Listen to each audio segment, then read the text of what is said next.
গাজায় ইসরায়েলি আগ্রাসনের ১ বছর পূর্ণ হওয়ায় বিশ্বের বিভিন্ন দেশে হয়েছে বিক্ষোভ সমাবেশ।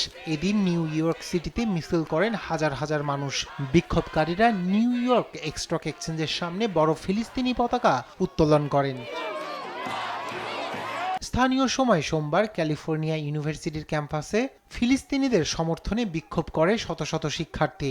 তাদের অনেকেই গাজায় ইসরায়েলি হামলায় নিহত ব্যক্তিদের ছবি বুকে ধারণ করেন। এ সময় ইসরায়েলকে মার্কিন সামরিক সহায়তা বন্ধের দাবি জানান বিক্ষোভকারীরা। এটা ১ বছর ১ মাস ১ সপ্তাহ এমনকি একদিন এমনকি ১ ঘন্টা পর্যন্ত চলা উচিত ছিল না, কিন্তু মাসের পর মাসে যুদ্ধ স্থায়ী হয়েছে, যা কখনোই কাম্য নয়। মধ্যপ্রাচ্যে যখন গণহত্যা চলছে সেই সময়েও ইসরায়েলে বিলিয়ন ডলার পাঠাচ্ছে বাইডেন প্রশাসন। আমরা এর নিন্দা জানাতে এবং যুদ্ধবিরতির দাবিতে এখানে হাজির হয়েছি।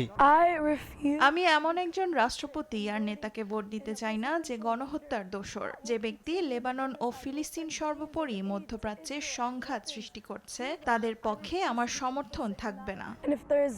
ইতালির রোমে একটি ফিলিস্তিনপন্থী বিক্ষোভে পুলিশকে লক্ষ্য করে বোতল ও আতশবাজি ছোড়ে বিক্ষোভকারীরা। এ সময় টিয়ার গ্যাস ও জলকামান দিয়ে হাজার হাজার মানুষকে ছত্রভঙ্গ করে দেয় পুলিশ।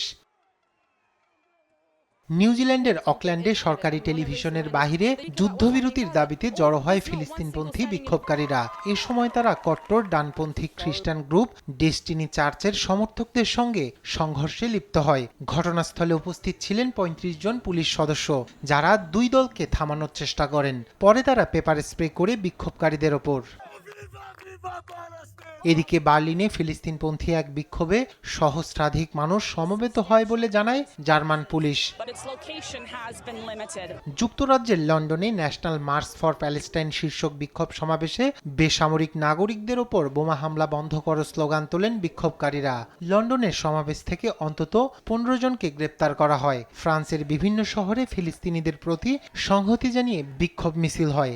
এছাড়া ইউরোপ ও মধ্যপ্রাচ্যের বেশ কয়েকটি শহরেও ফিলিস্তিনপন্থী বিক্ষোভ মিছিলের খবর পাওয়া যায়। রায়হান কবি শুভ্র, নিউজ ডেস্ক, দেশ টিভি।